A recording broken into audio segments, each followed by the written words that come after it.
Good? All right. Good morning. Good morning, everybody. Good morning, folks in person and folks online. If we can have somebody just close that door before I forget. Thank you, Dr. Croney. Good to see you this morning. So the group in front of you is the Northwestern Middle School 6th grade band. All of them, I shouldn't say all of them, almost all of them had no experience playing an instrument until this school year began. Some folks, especially I think in our percussion section, we had some folks that had done some drumming and play a little bit of drum set and that kind of stuff. But and all of them have, of course, different experiences at the middle school, doing a recorder and doing mallet percussion and all the things that they do at NES and IRES. I'm going to talk a little bit more later, so we're going to get started by me introducing Mr. Spencer Schatz. Mr. Schatz comes to us from UMD. He's been student teaching with us for the past 6 to 7 weeks out here, started just before spring break, and he's going to be leading them in an arrangement of London Bridge. In this is just a piece from their book. It's a duet, and so we, of course, worked on one line, then worked on the other, and this morning when they play this for you, they don't know. They know which one in their mind they're going to play first, but they're going to play one part, and then they're going to play the other part, but they're doing it without their neighbor knowing. So it's not, we're not assigning who's doing what. So every time we do it, it's a little bit different. So please welcome Mr. Schatz and the 6th grade band playing London Bridge.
All right. So a couple of things that you'll notice is that we've got special masks that we're using and bell covers and all that kind of stuff. And certainly it does impact their playing. It's hard not to, but we've worked through it, and they've been real good troopers throughout the year doing that and still being able to make music. When we start the year, just to kind of let you know kind of how we get to where we are right now, we start the year in individual groups or in small group lessons. So we have just the flutes in a group and the clarinets in a group and the trumpets in a group and the trombones in a group and percussion in a separate group. And oh yeah, we were in 2 different cohorts at that time. So imagine, if you're one that likes figuring out jigsaw puzzles and Rubik's Cubes, I could have used you in September figuring this schedule out. So, but I saw them in small groups for a month and a half through first quarter, and then we started rehearsing as 2 separate ensembles. So I had a group that came in on Monday, Thursday, and then another one on Tuesday, Friday. That allowed us to stay socially distanced in the band room. It also allowed a coordination with Mr. Goodlet's music classes and all of that. Yesterday was the first day we all got to play together as a 6th grade band. And so this is the second time that we get to do this. It's actually all of the percussionists ended up in one of the groups somehow. So it's actually the first time, other than me back there trying to play bass drum and snare drum at the same time, it's the first time that half the band's actually been able to play with percussion section. So we're going to continue with a piece that's in our book. It's called A Mozart Melody, but it's also known more popularly as Twinkle, Twinkle, Little Star. And in this piece, in this selection, you're going to hear, for possibly the only time, certainly the first time, flute and clarinets, okay? We intentionally have the others not playing. It's one of the things that we have to work on. In small group lessons, we can always hear the flutes and clarinets. Obviously, when we get into a group this size, it's hard. That's one of the challenges of a beginning flute player, is to not try to overplay. all of a sudden you've got snares and you've got other people playing, and it makes it hard to hear. So in this piece, you should clearly hear at some point the flutes and clarinets playing. So Twinkle, Twinkle, Little Star, or as our book likes to call it, a Mozart melody, because he once wrote this piece on it. So.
So one of the things that we start working on, in percussion, go ahead and get ready for your next piece, which should be Old MacDonald Had a Band, right? Percussion, thumbs up. Yeah, that's what's next, right? Okay. So as time goes on, we start to work on getting at least a little more complicated, not just playing everything together. As you heard the London Bridge, we do some things as a duet.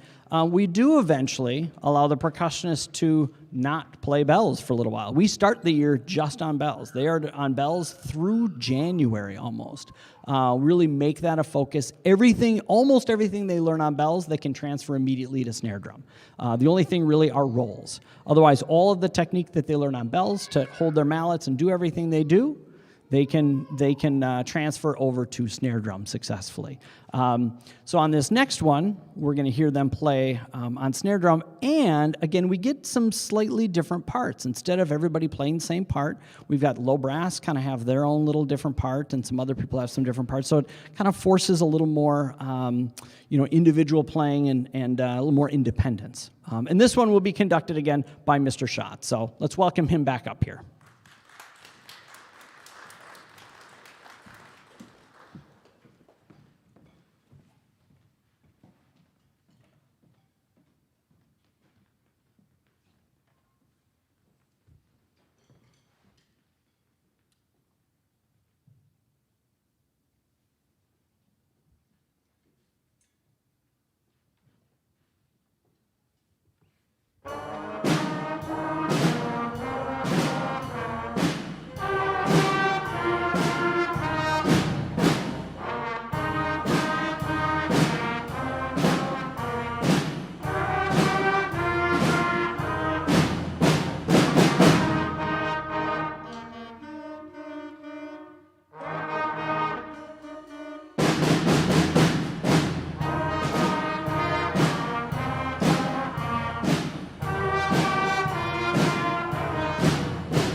So this next selection we're going to do, Frere Jacques, is the tune that this with, I think, row your boat are probably the two most popular rounds that we learn as children. That being that we sing a part, we start singing, and then a couple measures later, another group starts singing, and then another group starts singing, and the music works so you can kind of layer things on top of one another, and it sounds correct. It sounds like music.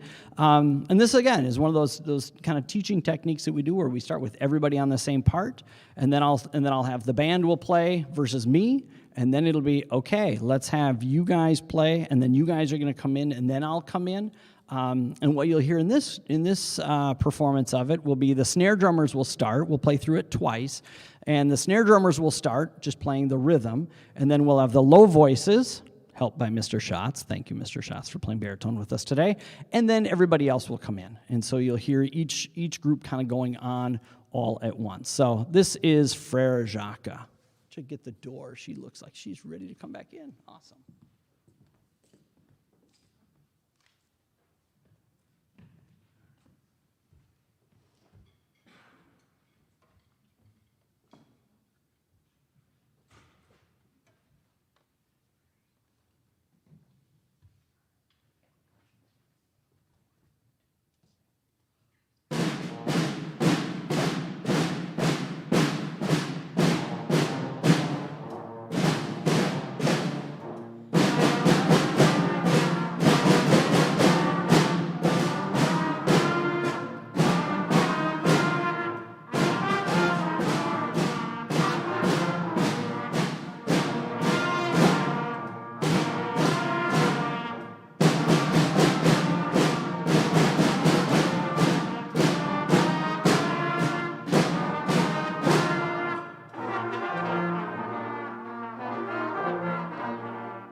All right. Well, thank you again. Thank you so much for coming today. Those that were in person, you got to hear and play everything twice. So at least most of you kind of got at least a little more of a performance than you might otherwise get. Thanks for coming in person. Thank you for watching online. Thank you to Ms. Nelson and Mr. Goodlett for helping technical stuff today. Thank you for our custodial staff for helping, and Phi Ed department for loaning us their auditorium for the day. We're going to finish with, I can only imagine, towards the end of his life, Beethoven is deaf, can't hear anything. He's writing based on what he's hearing in his head. He's writing this 45-minute, glorious Ninth Symphony. I assume somewhere in there he's thinking, I will have made it when a sixth-grade band plays some of my music. So here it is, as only Beethoven would have intended, Ode to Joy. Thanks again for coming today.